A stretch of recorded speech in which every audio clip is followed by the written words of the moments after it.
Let me get straight to the point. The world has gone mad, and common sense is, turn a phrase, dead, buried, and cremated. A God capable of doing that would have to be supremely complicated, and yet you're saying that he's supremely simple. Why do you think he's got to be exceedingly complicated? Because he's got to hold all these electrons in his little hands. Yeah, we could. Something, or why is there not nothing?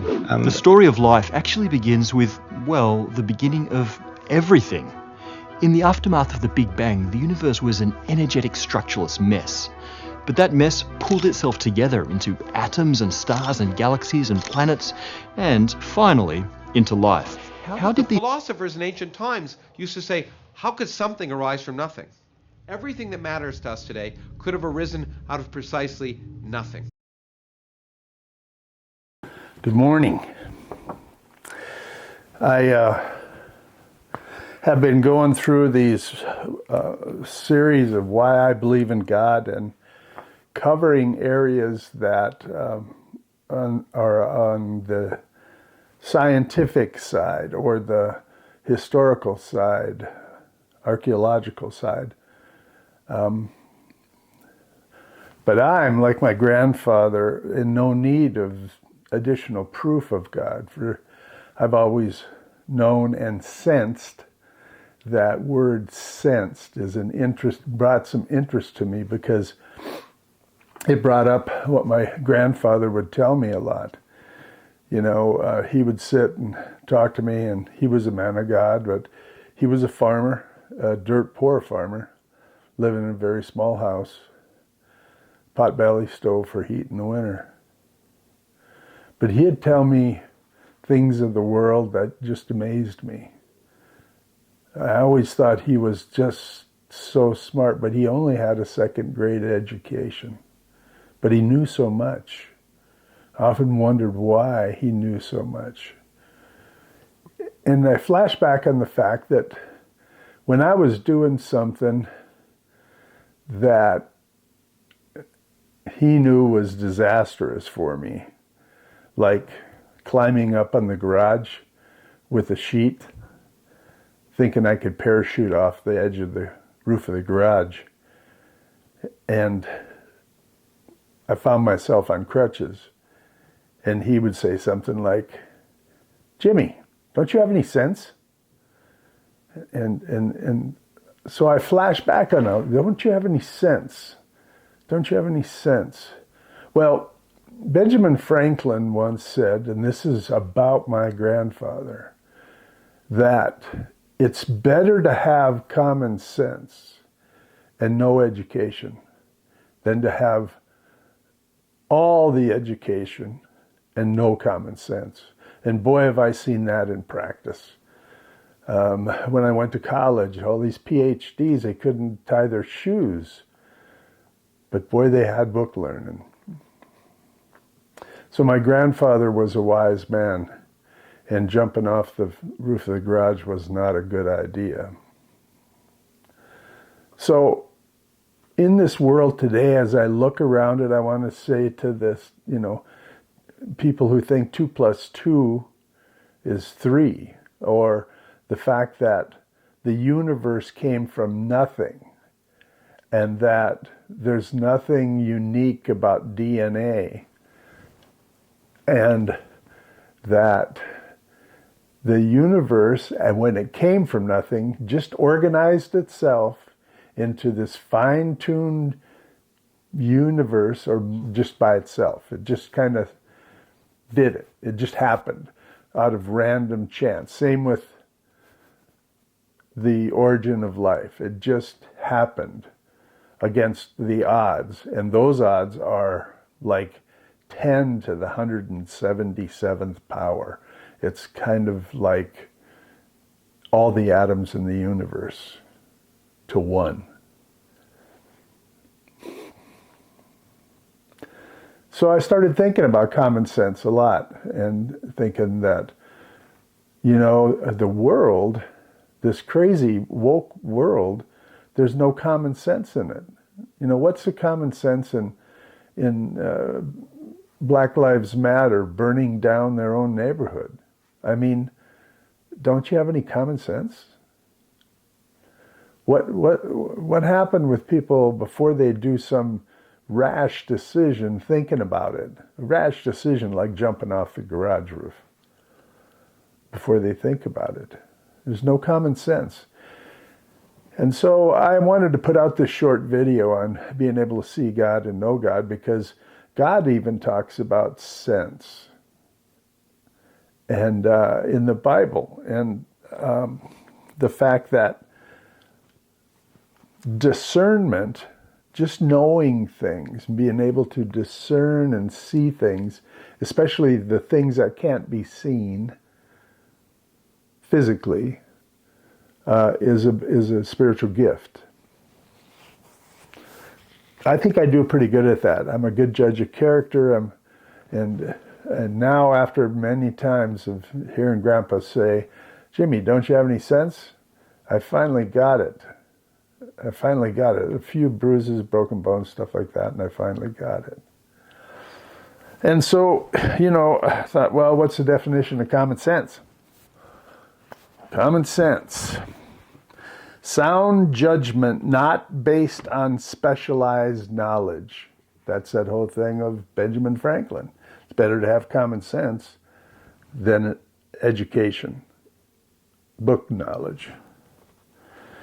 It's also an internal sense, formerly believed to be the sense by which information from the other five senses is understood and interpreted. It's kind of like people saying the hair stood up in the back of my neck. I could smell that something wasn't right. And the last one is ordinary sensible understanding. Ordinary understanding.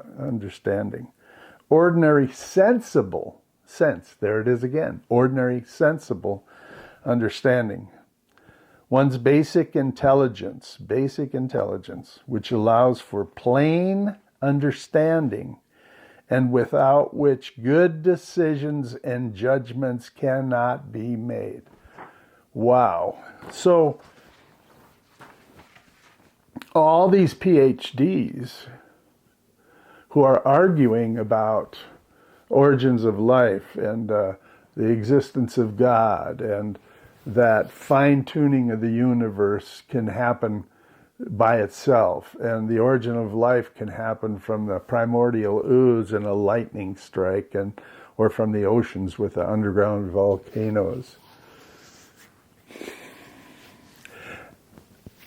Why do I believe in God? Because nothing else makes sense. It doesn't. I mean, to any ordinary person, something doesn't just come from nothing. But yet that's one of the beliefs of all these educated guys. And life can just happen. No. The universe is fine-tuned and engineered by God, plain and simple. I'm going to play a little clip here about from John Lennox. I like John. He's a very educated man, and I've watched him argue points. But he's a rarity because of his upbringing. He's educated, an Oxford or in Cambridge professor of mathematics. But he has common sense. So I'm going to play this because it's him talking to an atheist about language. And atheists believe everything can be reduced to the science, can be reduced down to the atoms and the chemistry and all of this. And he argues these points that are brilliant. Like he said, but you can't do that with language. So anyway, take a watch on it. And this is one I put together quick. I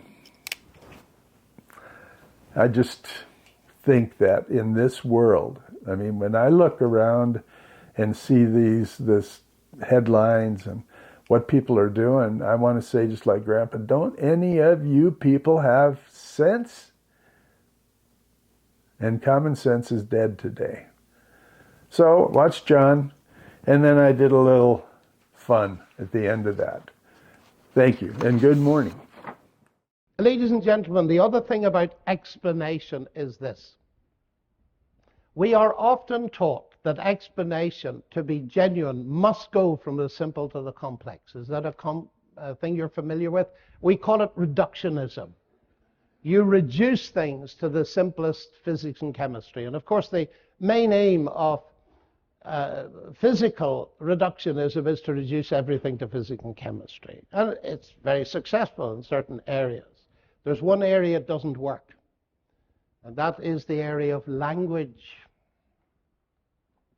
If you see anything written, you see the word veritas, you immediately know that whatever automatic processes or natural processes have gone into producing that, there's a mind behind it. And you recognize that just from a few letters. And I often have, well, fun with my colleagues who study DNA. And I pick up who are reductionists. And one example comes to mind that'll explain everything. I was sitting at a table in my college having a lovely dinner with a man who didn't like to sit beside me because he found out I was a pure mathematician and said that was very boring. And then when I tried to compensate and say I was interested in the deep questions of life, like the status of the universe, he said that's even worse. Because I'm a reductionist, I'm an atheist, we've nothing to talk about. And I said, but we have actually. I'm fascinated by reductionism. I know at least 3 kinds. What kind do you? So we agreed that methodological reductionism, splitting a big problem into a little problem, was a good thing to do. And solve the little problems and get insight. But he said, that's not what I mean. No, I said, I know it's not what you mean. You're an ontological reductionist. You believe everything can be reduced to physics and chemistry. He said, absolutely. So I said, let's do an experiment. And I picked up the menu. He said, an experiment? I said, of course, this is Oxford. And he read it out. It said roast chicken. It wasn't very imaginative. It wasn't even written in French. And he said, roast chicken, what's the problem? I said, none from my perspective, but you're a reductionist. Yes, everything in terms of physics and chemistry. Yes, he said. Okay, I said, explain to me the semiotics of these marks, R-O-A-S-T, in terms of the physics and chemistry of the paper and ink. And there was silence. And his wife was beside him, and rather embarrassingly, she said, get out of that if you can. But he didn't try. He was stunningly honest. He said, you know, he said, I've gone into my lab in Oxford, and he's a world-class biochemist, for 40 years every day believing that could be done. It was stunning. And I was so amazed. I said, but physics and chemistry have only been going for a few years. He said, it doesn't matter. It's not within the power of physics and chemistry to deal with the meaning. And then he looked at me a bit worriedly. He said, where did you get that argument? I said, it's okay, I got it from a Nobel Prize winner. Oh, he said, what a relief.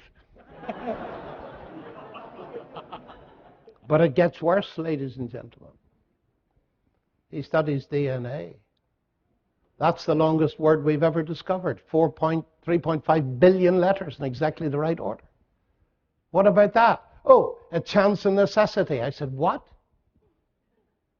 You see 5 letters of roast, and you immediately postulate mind. You see 3.5 billion letters in the right order. And you're forced by what? Science or materialist philosophy to say that no mind is involved. I find that extremely odd. Let me get straight to the point. The world has gone mad, and common sense is, turn a phrase, dead. Why do you think he's got to be exceedingly competent? Because he's got to hold all these electrons in his little hands. In the aftermath of the Big Bang, the universe was an energetic structureless mess. But that mess pulled itself together into atoms and stars and galaxies and planets, and finally, into life. How did the philosophers in ancient times used to say, how could something arise from nothing? Everything that matters to us today could have arisen out of precisely nothing. Someone else has got the job and nonsense is his name.